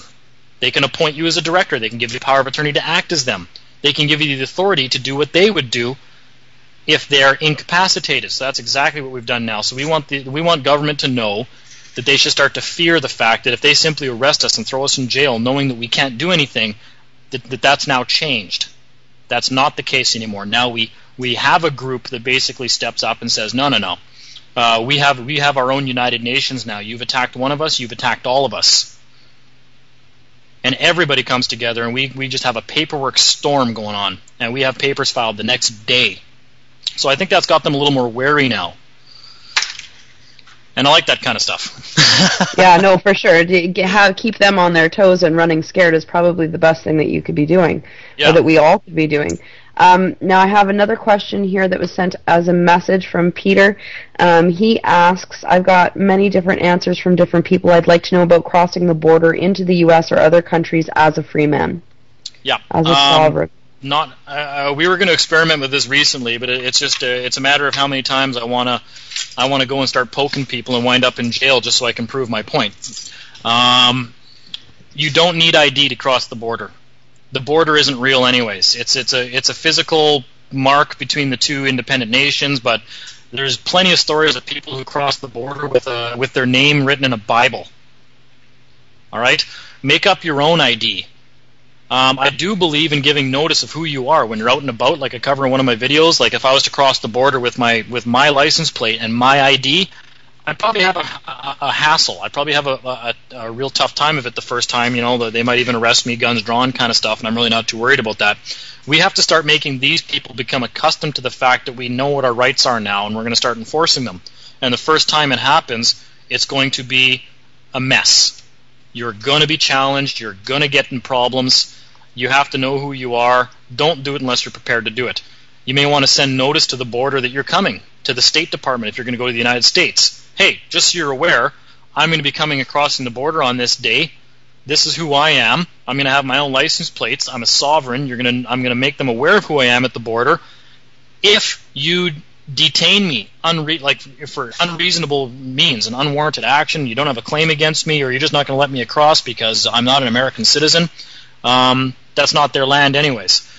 I'm giving you notice I'm going to be crossing the border. I'm going to give you 10 days to reply to me and say, no, you cannot cross the border without the following papers. Right? Give them notice and give them time to respond to you. If they don't, take those papers down to the border with you and say, hey, look, I contacted your State Department. They never replied. I guess they don't have a problem with me crossing the border, and that's your superior. So have a nice day. And cross the border. You got to come up with that. That's your own remedy. That's what I mean by people have to create their own remedy. They have to create their own process. They have to give notice and contact these people. And unfortunately, it's, being a sovereign doesn't mean you can just go and start doing whatever you want. It means you're competent to handle your own affairs. That's what a sovereign is. So if you're not handling your own affairs, you're not a sovereign. If you think that being a sovereign means you can just walk around and do whatever the hell you want, well, you're going to learn in a real quick hurry that that's not what a sovereign is. No, you actually have to take care of business. you're taking You care of actually have to business. work for it. You actually have to work for it. It's not something that just makes you a slovenly sloth walking around the planet just There you doing go. nothing and expecting everybody to bow down to you or not whatever the case responsible may for be. your actions, exactly. So if you want to be somebody not responsible for your actions, and it's too much effort to do any of this and to read and to learn, then just go back to watching TV and don't bitch about what government does, because I don't want to hear it. Exactly. Anybody who's going to take any of this and go, well, whatever, you have no right to bitch, you have no right to complain. And the thing is with any information that you have, once you get it, and all of us free thinkers that are here, that are listening to the show right now, you know exactly what I'm talking about, because the moment you learned something wasn't right, you stopped doing it. You stopped eating McDonald's. Well, most of you have. You stopped, you stopped eating McDonald's. You stopped feeding the corporation as much as possible. You're looking for any way you can to walk away from the beast. So now that you have this kind of information, you have to keep working at it. You have to keep working. Nothing worth having is ever easy. And that's just the truth. And anything easy is not worth having. No, and that's why I think government actually serves a valuable function there. Like, I'm not against them at all, actually. I think that them being out there cracking heads of morons is actually a very good thing. I don't want a planet of morons walking around out there. I only want to deal with people who are responsible and act in a civilized manner. Right? Yeah, exactly. So, I'm thankful for every experience I had with the government, because if it wasn't for them beating me about my head, I wouldn't have learned everything I learned. I wouldn't be the person I am today. No, definitely not. Yeah, no, it is. It's a very good thing. And you see, with everything that you've gone through, I mean, I'm sure there's been tons of hard times for you. It's not been any kind of walk in the park. I mean, you've had some experiences that have made me cringe listening. I don't know what you want to share, but I'm just saying you've been through hell and back to get where you are now. And, I mean, you haven't stopped. You just got more resolve to keep on going and to take that step farther now and spread the awareness, which is something that is huge, that we have to be sharing it with each other and not charging each other for this information. We're supposed to be loving and helping each other. That's what people do. We stand side by side. Nobody's leading, nobody's following. We're all side by side in this. Well, if you do believe in something greater than yourself, you do believe in doing right, you are going to be rewarded for your actions. Period. Whether or not you want to call that like a galactic justice or whatever you want to call it, God, don't care. No, it's not. It's not even important, really. I mean, I do have an issue with the gods of man. That's my issue that I will deal with in my own time, and that's the way I think it should be with anybody. But the point is, at the end, I've had some people say, "Well, I don't like the way that he goes on about, this is God's last will and testament, and yada yada yada yada yada." Okay, well, fine. That doesn't make the information less valid. Well, and that's something that people need to understand. His information is not valid just because he says something about God's last will and testament and us being the beneficiary of that. Yeah, well, because I mean that's even a separate complete issue. That's why I tell people, like, I usually recommend don't even bring that up in court. There's no reason to bring the into the courtroom. That's not what's going on there. Exactly. So don't. A lot of people they're hung up on it, though, right? Which is why I'm bringing it to light now, because they are hung up on it, and it does need to be addressed to some extent. Yeah, you know what? Download a copy of the Universal Declaration of Human Rights. Download a copy of that. Read it. The next time you go to court, have a copy of that filed into the court record. And then stand up and say, "Excuse me, do you recognize and respect this document, the Universal Declaration of Human Rights?" If you don't, I'm leaving, because why would I be somewhere where somebody doesn't recognize the Universal Declaration of Human Rights? Does that sound like something God or something Bible-ish? No, I haven't done that yet, but I just thought that up right now. I mean, shit, do it. I got threatened with contempt of court for mentioning the Charter of Rights and Freedoms in court. I stood up and I said, "Excuse me, do you recognize and respect the Charter of Rights and Freedoms, which is your own statute?" "Mr. Clifford, you're this close to being held in contempt of court." How could that possibly be contempt of court? Because he doesn't want you educating the rest of the buggers that are sitting behind you. Of course not. If he actually acknowledged that document, they'd be violating my human rights. Yeah. But they're not claiming that they're violating my human rights. They're not claiming I don't have human rights. That's a better way of putting it. They're claiming that I performed a function of government and I violated one of their codes while I was performing a function of government. The problem is their claim doesn't stand up the minute you attack it. The second you attack it, it has no standing. And people have to learn how to, once they dismantle that, to take everything right over to civil court and to sue the shit out of the government. People need to understand, too, that, the idea that there's a Bible in a jail cell. You said to me you can read yourself and then write yourself right out of your sentence just by taking the time, if you're sitting in jail, to read that piece of the law books. Sorry, not the Bible. The law books that they give you, that they provide for you, that you would never need a lawyer to begin with. Nope, never. All of it is made available. We just had another incident recently where a friend of ours was in jail for 4 days, and she said that when she was in there, aside from copies of the Bible being everywhere, there was a copy of some pocketbook to Canadian law sitting right there on the bookshelf, right in prison. And she picked it up and read it, and read halfway through the book, and the entire book was replete with references to common law and to the legal person and the differentiation between you and the legal person. And she just went, holy shit, it's all right here. They're making it available, but what do most people do when they go to jail? Okay, well, I've been there. I can tell you what they do. They spend more time talking on the phone, blabbing about who they're going to kill when they get out of there, than they do actually reading a book. Exactly. Right? So don't bitch and complain if you don't know your rights, because they've made every effort to make it available to you. Just because they didn't sit you down in a classroom and bore it into your brain, they've made it available for you. So your rights are your own. Here's something, though. George Hugh, Farmer George, I don't know if you've heard about his plight, have you? Nope. Okay, well, he was denied access to any books in his cell. Okay. So what of that? What would he do then? Now, this is the one that's taking Monsanto to court. Okay. I'm sorry, because they wanted him to grow Monsanto crops, if I'm not mistaken, and or because it was cross-pollinating with his, I can't remember the actual story. I'm actually asking the listener now to further clarify. But the thought is that he would completely denied access to any books. Okay. So what would end up happening in that situation if you don't have access to it? Well, number one, it's the same thing as when you go to court and you are arrested for, say, contempt of court. And I've had this happen where you're taken downstairs, you're handcuffed, you're brought back up later, and then no mention is made of it. Like sometimes the judge will even just look at the sheriff and they'll come and grab you and they'll drag you out of there, right? Right. That never happened. An injury not expressed cannot be addressed, right? If they denied you access to a book while you were in jail, most people just bitch about this stuff, but did you actually swear out an affidavit that happened and send it into the courthouse? Or send it into the jail, or send it into the minister responsible for the jails?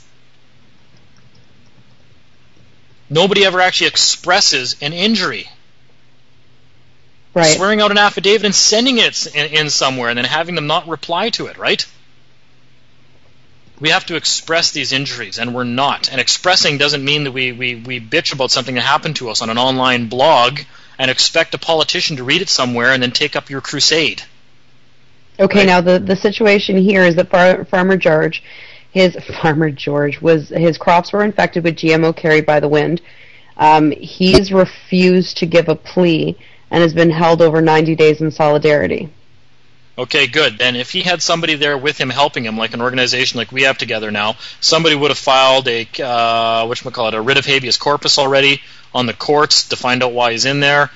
Somebody could be filing a motion for him. You can write you're provided with pencils and paper in court. You could write your own motion. It doesn't have to be correct. Remember, substance is everything, right? Right. When they do drag him out and they bring him into court, is he getting it on the record that all this stuff has happened? Because as far as the court's concerned, you showed up there of your own free will. Right. They're not even acknowledging that you're being held in prison in between these appearances.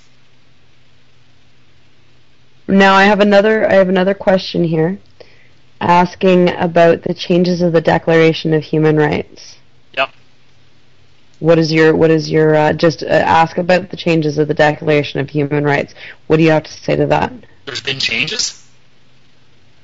Apparently. That's what I have to say about that. Continual change. Okay, so Ray in chat, he's asking what changes because he doesn't understand. Okay, and now I'm seeing that. Sorry, go ahead. Sorry, go ahead. Go right ahead. I would use the original Universal Declaration of Human Rights, the one that was published in France a couple hundred years ago. Because there's a maxim of law about laws, and when there's two conflicting laws, the older and the easier to understand is to be taken as more true and accurate. Use the original Universal Declaration of Human Rights. And now you're getting the question, are they written in stone? Which means, were they completely untainted, and was there an actual stone writing? Because obviously written in stone comes from something, because if it's written in stone, it cannot be altered. So is it set somewhere in stone then? No, because where did the Universal Declaration of Rights come from? Some guy sat down and wrote it and then published it, and everybody said, hey, that's a great idea. Right. Well, okay, now back to the farmer. Yeah. Back to the Farmer George thing. It was not about Monsanto. I'm sorry. It was a couple of traffic tickets, and afterwards he was apparently detained for assault.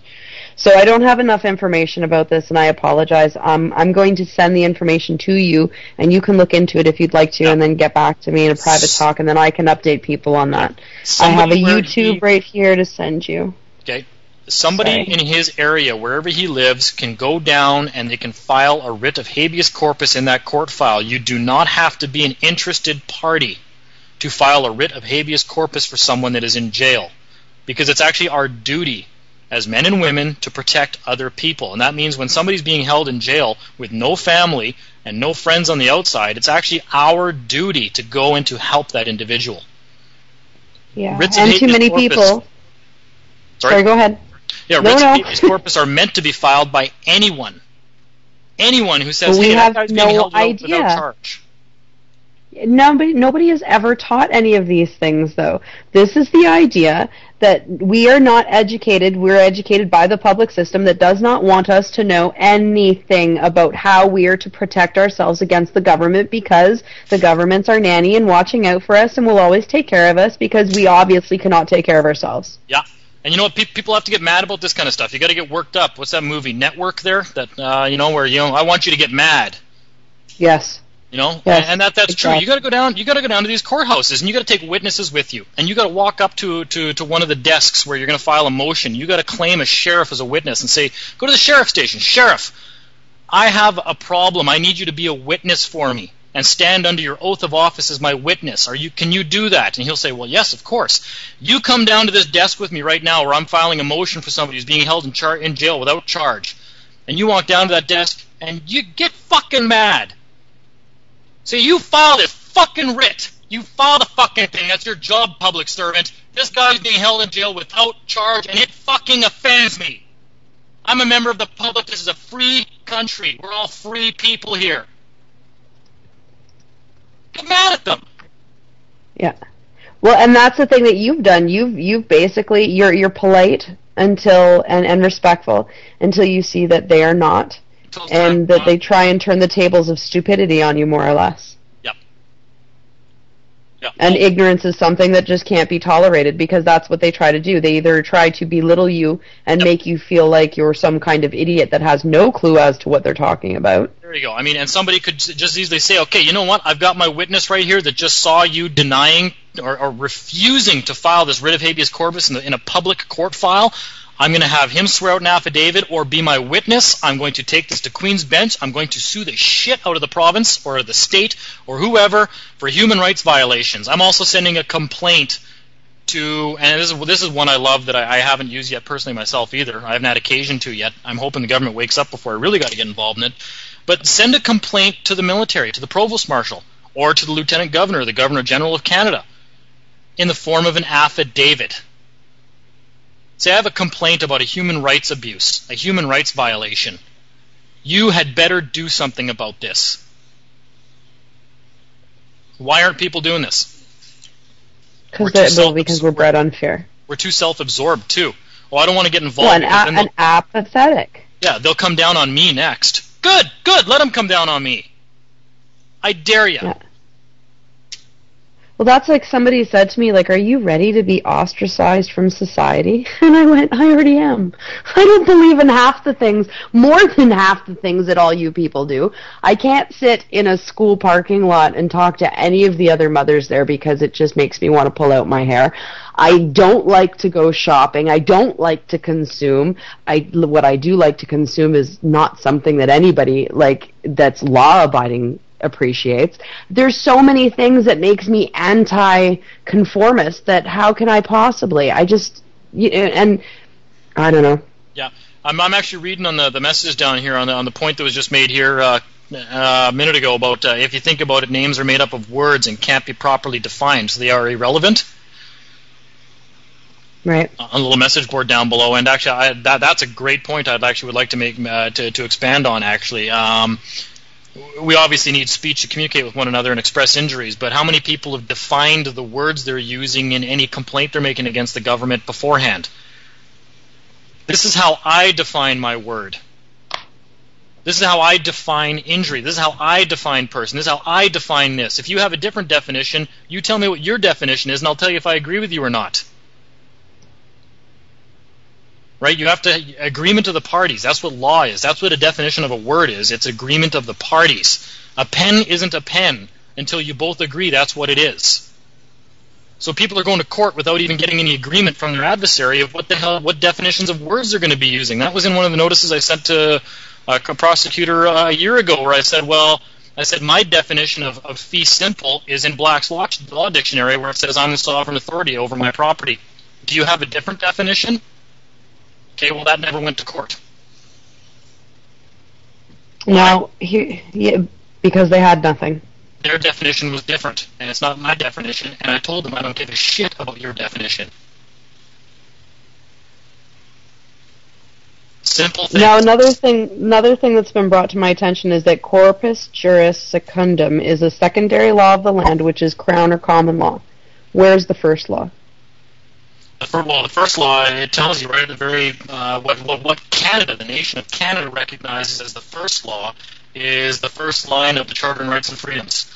And that says, whereas Canada is a nation founded on the principles that recognizes the supremacy of God. That tells you right there, the first law of Canada is God's law, the Bible. That's what we were founded on. The second law is the law of man. The law of man is contract law. There is only two forms of law. Common law is contract law. It's man's unlimited common law right to contract, period. One of the things you don't want to be subject to is democracy, rule of the masses. Well, 50% of the people think I'm crazy, so I guess I am. I guess I should go to jail. Now, what about I'm reading here the caucus amicis is the first law. See, I don't understand this terminology, so this is what I'm posing out to you from a listener that's listening in. Yeah. And then says, but the secondary law is God's law. The first law is natural law or the law of the tribes, which is amicis. Anything to say to that? I don't know. You know, I would actually agree with that, but then you got to define what your dealing is with other tribes, right? Like you can get to, like all that means is if I got a tribe and this guy over here has a tribe and we get together and we're going to do trade together or we're going to have dealings together, we're going to come to an agreement or a treaty on how we're going to conduct our affairs together, how we're going to treat one another. Absolutely, right. That'd be the highest authority. So the highest authority would be natural law and law between individual nations or tribes. What do you want to be governed by? The Creator's law. Okay, then that's what you're governed by. Myself, but I don't put myself above the Creator because I know that I was sent here or brought here for a purpose. Yeah, how could you put yourself above your Creator? That's another maximum law. The created cannot become greater than the Creator. Yes. Period. And I have here, I'm repeating, caucus amicis defined as a forgotten law left to the discretion of the common law in Black's Law Dictionary 73. This is, first law is the clan mothers of the land. And I see what he's getting here. This is why this particular listener is saying he's trying to get somewhere, and I see it now. And it goes back to the defeminization, because clan mothers were originally the ones that were instructing the chiefs of the tribals. The fact that they're, like, if you go back to ancient times, the clan mothers were running the show until the corporation came here and made it a man's world. I've heard about this. So this is something that he's concerned with, and he's also asked me to share his contact with you, which I will do after the show. I'm just going to put that out there so he knows, because he thinks that you can both help each other. Yeah, if you and your people, like, and I mean this is a broad term, I'm not specifying somebody, you and your people, if anybody and their people want to simply leave and go and not be ruled by democracy or the masses and start their own nation and reintroduce their ancient laws, then do it. Just go do it. There's no law that says you cannot do it. And now he's saying though, Dean, in big loud letters, you're my people too. You came from white tribe. You are no different than any of the other tribes of the world. So it's Absolutely. Not my people. It's our people, as in general. Well, this is our planet. Yes. We all have to live here. We all have to live in peace and do things together to get anywhere, right? An organism at war with itself cannot survive. And government has invaded every daily aspect of our lives and gotten us to all hate one another and want to, fuck them. They get things for free from the government and, the whole 9 yards. And it's like, well, no, actually what we have to start thinking about is, why are any of us putting up with government, period? Yes. Right? Yeah. I've been and to jail what are enough they taking? What are they taking away from those people in order to give them status? Yeah, they're stealing from all of us. They're taking They're taking your heritage away from you in exchange for $100. What's worth more to you, your heritage or the $100? And then they're saying here, TMFD is saying racism was created to divide, and this is something that I think we're all on the same page with. Being a racist and segregating yourself to one certain class or race or whatever the case is just a way to further divide us. We can't be looking at it like that. That we are just all one together. I think we all, again, I try not to be a hypocrite. I think that everybody has the right to go do whatever they want, but we all have to work together. If somebody wanted to go, like if there was a native tribe in Canada that wanted to preserve their heritage and say, well, no, if you want to live in our reserve, you have to marry within our own people and keep our customs and traditions alive so we can maintain our heritage. Why would I ever try to hold that against somebody? No, definitely. It's a difference between holding on to heritage and segregating for superiority, though, right? Well, there is no superiority. Well, that's the point, but a lot of people use the heritage thing as a superiority card. Yeah, I'm not going to put anybody into a box, because if I do that, I'll be called a racist. Now, it says here, race is a defector in international law, a defector of the tribes. And this is something that I've been studying as far as there's a difference between white tribe and white race. White tribe was true to tribal treaties, whereas white race went against all of them. I'm just touching on that because that's a part of the conversation that's going on in the chat. It's such a busy world here, and again, you guys are listening to. I have Dean Clifford on the show. This is Cari-Lee, and you're listening to Lifting the Veil on www.freethinkradio.com. And what do we have here? And the idea that we were different was a very implanted thing. Yeah, well, it's all about making us feel like we're separate, and we're not separate. And that's something that we're trying to understand more and more and more, is that we are all, it comes down to that we're all connected thing. And some people look at it as a kind of new agey way to look at it, but it's not, because we're all brothers and sisters together. It doesn't matter if we're separated by continent or color or language. That's just not the point. No. There's nothing. Yeah, I mean, I'm even a big fan of preserving cultural heritage, race, whatever you want to call it. Because if we don't, then there's going to be there is not going to be all these different wonderful heritage. Different. I don't know what you want to call it. Ethnicities out there. Yeah. Why destroy all that? That doesn't mean we all can't we should be understanding it. Yeah, there you go. And that's even a moot point to everything that's going on here. The whole point is all these things are going on, all this confusion and all these things are being started by the government, so that we're all busy, concentrating on all these other problems. We're not concentrating on the fact that they're actually stealing our birthright. They're stealing from us. And this is the whole point of today's conversation with Dean together, so that we understand that we have the power individually and that we need to take the power back. Yep. And I just have rage in my head now completely. But anyway, Get so angry. with that, yeah, this is the thing. We have to be angry. We have to turn around and say, fuck you, I'm not going to do what you tell me. I'm not going to let you put me into a box. I'm not going to let you rape me of my hard-earned cash that I don't want to be wrapped to in the first place. We have to start living together for each other and basically back away from the beast. And this is one of the best, most comprehensive ways that I have found yet. I've been on the sovereign search for over a year trying to figure out anything that would bring me closer to it without understanding what it all came down to. And we have something here for you. So I was lucky enough to get Dean on the show. Dean, thank you again. It's not the end of the show, but I just wanted to put that out there. Thank you so much for taking the time, because he's a busy guy. He's running a construction business that he can barely make the time for, because what we're talking about today is just that much more important. Yeah, I would not feel bad if I had to walk away from my construction career for the rest of my life to do something that I know is right anyways, so. Yeah, for sure. Now, I have someone saying, Outpost 5 says, Dean has discussed defining words. Can you speak to syntax, where a word appears in a sentence can determine its meaning? Wow, say it again? Okay, Dean has discussed defining words. Can he speak to syntax, where a word appears in a sentence can determine its meaning? Its intent, its meaning. Well, that is another fundamental cornerstone of law, is what was the intent of the law.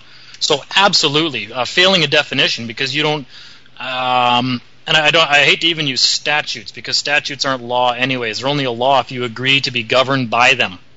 They're not law. You get into maxims of law, or like human rights, or even contract law, right? Like, what was the intent of what was being written? What were they really trying to say, especially taking the context of the conditions back when the law was written, like the writing of the Declaration of Independence and that kind of stuff, right? So you better believe the intent is very important when you're trying to decipher a law. But then definitions of words, I mean, everybody knows the famous Bill Clinton thing. I mean, he got off on everything that he did by asking what definition of is they were using. Right. What definition it is. That depends on what definition of is you're referring to. Right? Well, I think there's like 29 different definitions for the word is. That's a loophole. I don't believe in that. I think that's nonsense. But yeah, intent is very important, but it doesn't matter. Boy, I could go off in a million different directions with this, but yeah, there you go. I have another question too. I shouldn't have to answer anybody as long as there has been no harm. Exactly. What's your standing in this matter if someone's making a claim against you? How have you been injured? Oh, his original question is, though, why should I have to participate by jumping through the hoops of the system if it's already my birthright? Yes. Oh, absolutely. You supersede... God, I want to think of the proper way to say that. The problem is okay, you guys created this estate when you were born, right? And then you did nothing with it. It's kind of been without a captain for the last 30 years. So the government just kind of takes it and starts piloting themselves and starting to steal all the equity that's in your estate. That's kind of technically what's going on. You never actually stood up and say, oh, hey, whoa, wait a minute. You know, who are you driving? No, this is my estate. Why are you meddling in my affairs? Well, you've never done it. Oh, yeah, you know what? You got a good point there. Okay, well, I'm going to do it from now on. How does that sound? And by the way, here's the terms of our business relationship if you want to have one with me. But that's not the claim being made in court. The claim being made in court is that you were operating as a public servant and you broke the rules while you were doing it. And the rules are the Criminal Code of Canada. That's the obligations a public servant has to follow when he's on duty. That's why you're in court if the government's coming after you. So that's easy to address at that point. So basically, you're going to jump through some hoops so that they don't take advantage of you, because there's a good possibility it's going to come a time where they're going to try to. So you need to know your rights. So it's not about jumping hoops, but taking the defense. No, taking the offense. Or sorry, the offense. I didn't mean defense. Yeah, we used to take the defense. You never win a defensive battle, right? They just keep coming back. I know people that can go into court and they can argue statutes like you would not believe. They know statutes better than any lawyer out there. And they go in there and they argue everything properly, and they get the judge on lies, and they just dismantle everything that's going on in there. on a defensive ground by arguing their own statutes. The only problem is what happens when you argue with Caesar in Caesar's court. I mean, he wins no matter what. He'll just change the rules, right? It's Caesar's court. Right, yeah. So when you start to fight offensively, you start to raise the arguments about, well, wait a minute, no, whose court is this? Oh, this is a public courthouse? Well, wouldn't that make it my court? So I guess I'm Caesar here. So I'm going to be the one administrating. I'm going to be the one dictating what is administered against my person and what is not administered against my person. Are you claiming anything to the contrary? Well, that's usually when all hell breaks loose, because you're right. Well, yeah, you know when you're pissing them off. Because, you know when you're right. That's when sheriffs get called. Yeah, now someone else is asking, so when am I on duty? Well, what's the best way to know that you worked a shift at McDonald's? When you get your paycheck? When you get your paycheck. When the day's over? When you get your paycheck. Do you normally get paid when you work? When was I paid? And that's great. How many hours did I work that day? Because I charge $1 million an hour, so I need to know how much of a bill to send to the government. By the way, what function of government are you claiming I performed? And where's the contract? Well, guess what? If you didn't ask any of these questions before you went to court, then you deserve to be beaten when you got there. You were given every opportunity to settle the matter before you went to court. That's why you have to wait. When you show up for court the first time, you're given full disclosure. I never make any arguments until I've received full disclosure, because I want them to testify against themselves as much as humanly possible first, because that's your entire civil claim against them, wrapped up in a little package they hand-deliver to you. It's wondrous. It starts being a great thing once you understand what's going on. Well, and that's the idea, is that we all have to understand what's going on. And as I keep saying, this is the comprehensive way to start. Dean's fantastic in that he's. You've kind of been brought to us here to say, hey, look at what I got, look at what I studied, and I don't give a shit, and I don't care what they do.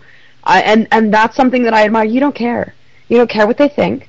You don't care about what they think they're going to do. It's not because you know you're in the right, and you know your rights, you know the legislation, and it's not that hard to figure out. No, it's really not that hard. It's just where you're looking. Ask the right questions. Exactly. Unfortunately, the system is not equal. That's one of the reasons I'm doing what I'm doing. If everybody was on a level playing field, things would be a lot different, but we're not. When we walk into summary convictions court, which we're being forced to go into, it's a roulette game. Everything is in their favor. Everything, because we don't know what's going on. So that's not really fair. I don't like that. So I think it's my job to actually help people understand who they are when they're walking into court, so at least they got a fair hearing, a fair chance, right? Right. And what the other thing people have to realize is they have to.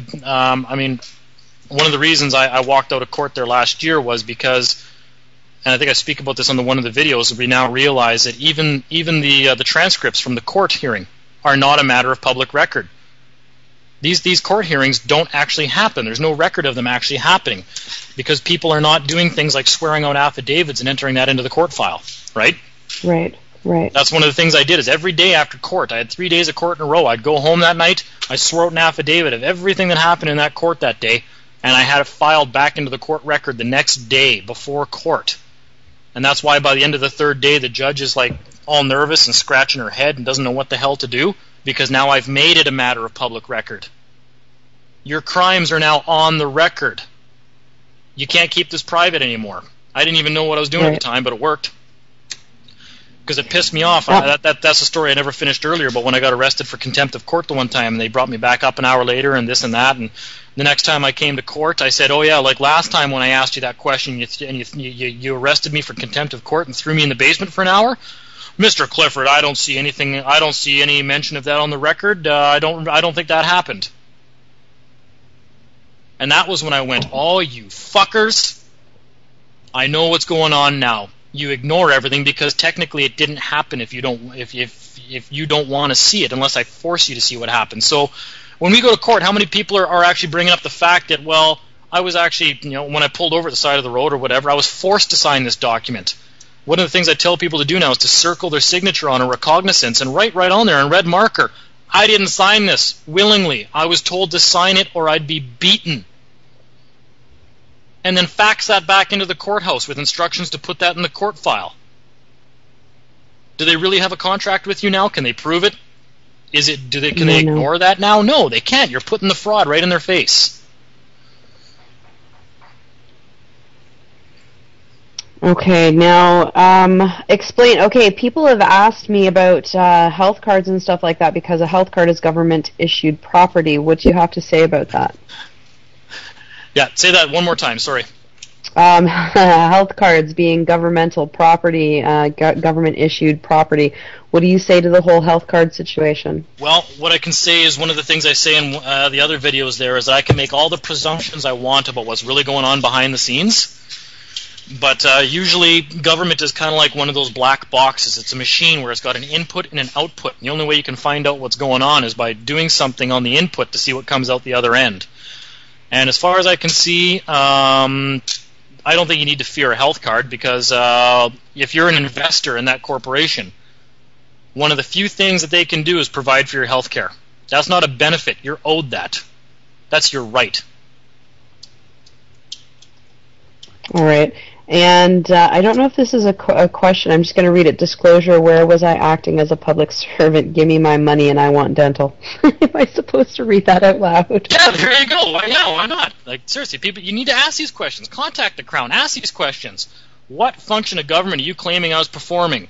And also, if you don't have a labor contract with me, where I agreed to work for $7 an hour, I bill out at $1 million an hour because you cannot force me to do anything for free.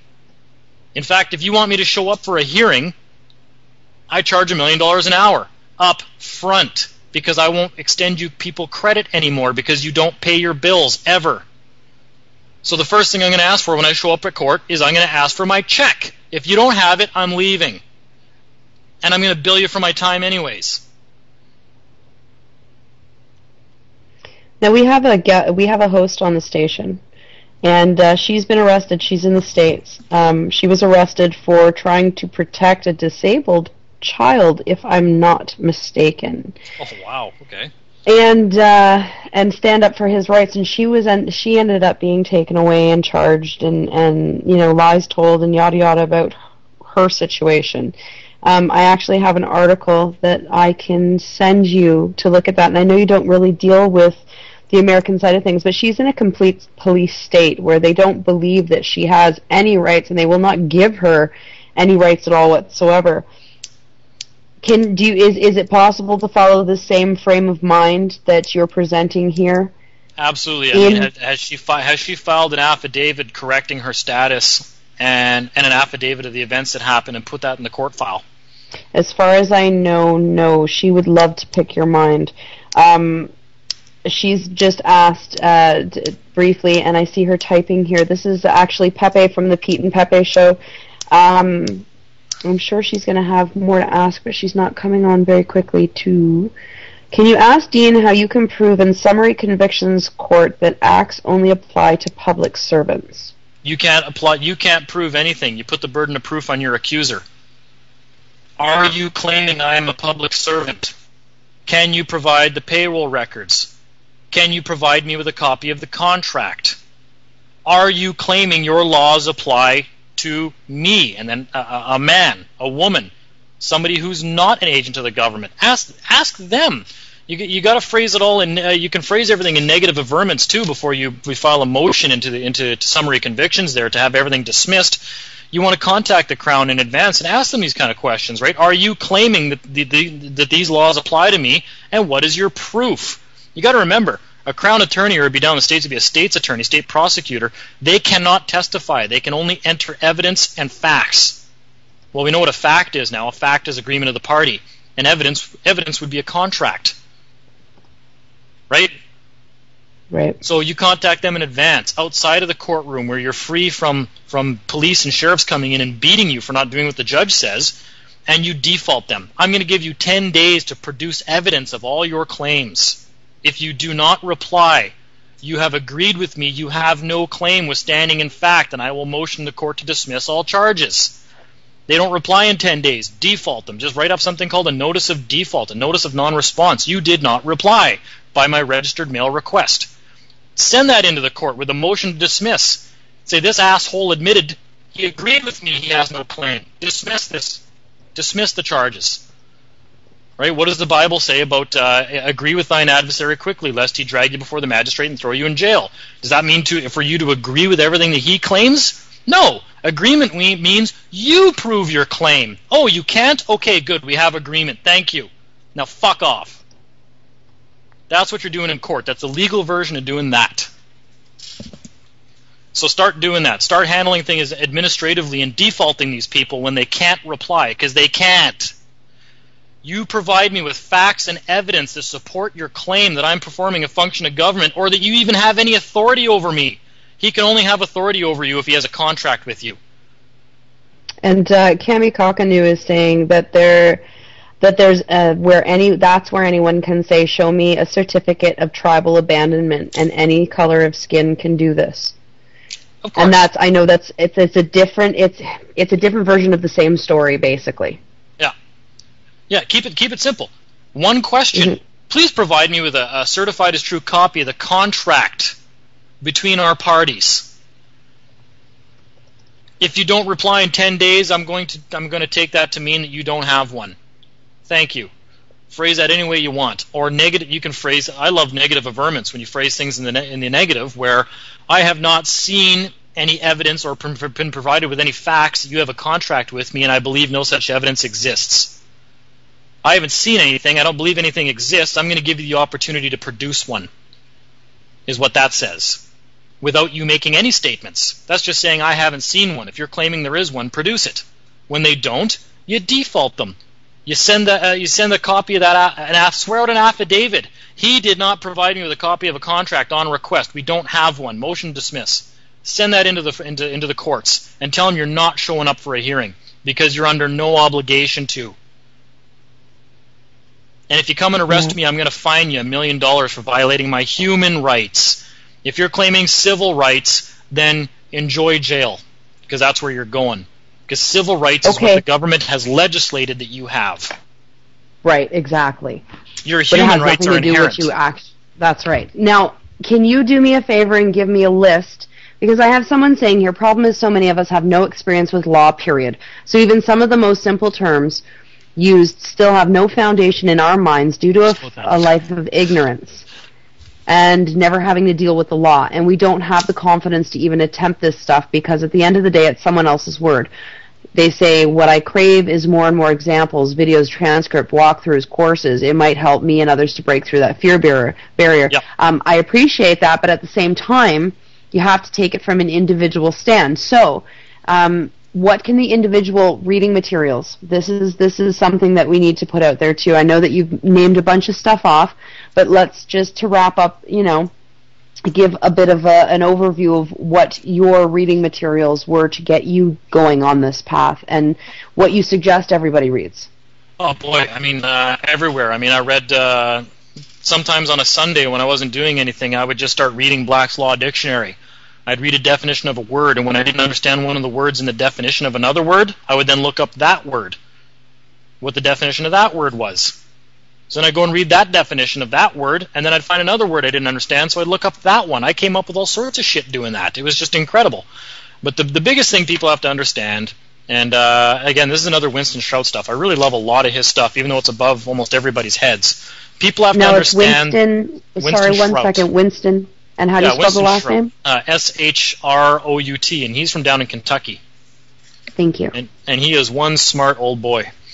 Now, people have to understand the power of an affidavit and why lawyers do not want you to file affidavits in the court. If you hire a lawyer, he's going to recommend that you don't ever do that. No, never swear out an affidavit. Well, you never have to fear an affidavit if you're telling the truth. Because if you swear out an affidavit and you're lying, that's perjury. You can go to jail for that. An unrebutted affidavit. If you swear out an affidavit and you give the other party that you serve it on a chance to rebut your affidavit and they don't, they've agreed to everything that you stated in your affidavit, which is a plain statement of facts. Now that's your foundation document for going after civil remedy or dismissing charges against you. And affidavits cannot be sworn out by a prosecutor. They cannot be. They can't be sworn out by government. An affidavit can only be sworn out by a man or a woman. And an affidavit, an unrebutted affidavit, is sovereign truth in commerce. It is sovereign judgment in commerce. You swear out an affidavit and the other party doesn't reply, it's done. You've won. Cops will not swear out an affidavit. They try to say that their statement was under oath or whatever. No, it wasn't. Says who?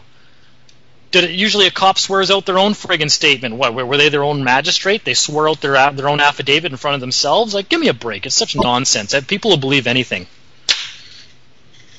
Yeah, unfortunately we will, because we've been trained to take the shoveled shit and swallow it down. There you go. That's a good maxim of law. People will believe anything, and they don't question it.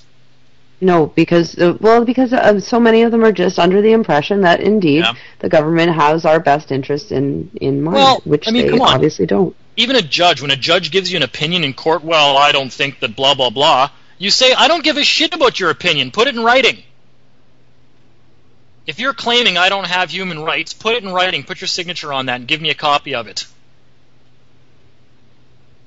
I don't even give a shit about his determination of what a law means. I don't give a shit about your opinion of what that statute means. It doesn't mean that to me. And a law is agreement of the parties. You're not a party. You're an arbitrator. Don't stick your nose in my business.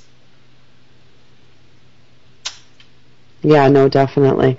Okay, we're coming to the end of the hour. It's almost 3 o'clock. One more question. Dean, have you filed a declaration of sovereign rights held by Indigenous power? Ooh, Indigenous is a yucky word, but okay. I know what I did was, and I think I told that to people there when we were looking at the NUI Corps, Notice of Understanding, Claim of Rights, that some of the freemen were doing up here in Canada. We looked at that concept more than a year ago, and instead of a 40-page document where I told the government what I believe I have the right to do, I contacted the government and I let them know that they're a foreign nation. I said, you people are a foreign nation. Feel free to rebut that, but if you don't, it stands. And I'm telling you right now that I have human rights. So if you are claiming there is something that I cannot do, you got 10 days or 21 days to get back to me and tell me what I cannot do or what laws you claim I am obligated to follow. They don't reply to that, especially if it's in the form of an affidavit. An unrebutted affidavit is sovereign truth, right? It's judgment in commerce. If they don't reply to your affidavit that you believe that you have human rights and you can do whatever the hell you want as long as you cause no injury, and they don't reply to that, well, I guess that's now the truth. You can file that into any court record that any court file they try to bring a charge against you on. Sorry, I already have agreement with the government that I have human rights, and I'm not obligated to follow their statutes. Oops. Well, that court case isn't going to go very well for them now. Right. I'm being asked if you'll help represent folks and go to court for them. I'll help them, but your rights are your own to enforce. Yeah. Okay. And that's understandable. And that's Pepe asking from the States. So I don't know how that would work out, or if you would even travel. But you're looking into traveling to the States to try and figure that whole thing out. So maybe there's something for you to look at. Yep, I mean, hey, I'm always open to helping people and giving them ideas and showing them how to handle things administratively before court and settling outside of court, which is agreement of the parties.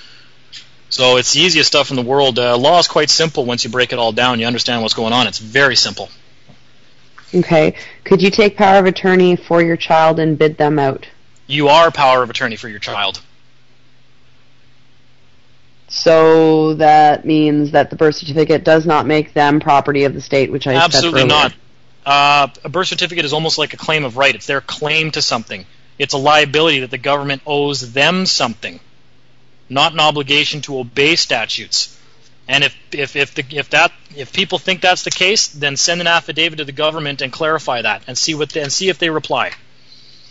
Okay. I would keep you on for another 2 hours, and I'm sure people would stick around to listen to you because you're absolutely fascinating and you know your stuff and you got balls, man. So we're very happy to have had you on. I'm very happy to have had you on the show. Everybody has said thank you several times in the chat on the Freethink site. Dean, anytime you want to come back onto the show to discuss, update us, give us new information, I'm a message away, and I'm sure that I'm going to be having more private conversations between you and John because I have other questions. invite me anytime, and any questions people have, they can put it on YouTube there. Let's disseminate the information. Get me back on the show if people have more specific questions and concepts. I love talking about this stuff. The more you talk about this stuff, the more you actually consolidate your own perception of the world as well. So. Okay, and so you've heard it. Guys, if you have questions, either send him a message to his YouTube account, and your YouTube account is Dean Clifford, is it not? Well, DCDOTCF is my personal one, and then the Free Manitoba one is the one where all the views are on the videos there. So. And okay, so check those two out. If anybody has any questions and you don't want to go that route, by all means, you all know you can come to me and ask me anything, and then I pass along messages because I like to get to the bottom of absolutely everything. Yep. Dean, once again, thank you so much for coming on the show, and I know we'll be having you on again. Hey, you know what? It's my pleasure. I like knowing that people are starting to get interested in their rights. 10 years ago, people said if I don't like Canadian law that I should leave this country. Now everybody wants to know what their human rights are. So it's flipped 180 degrees around. I'm happy about that.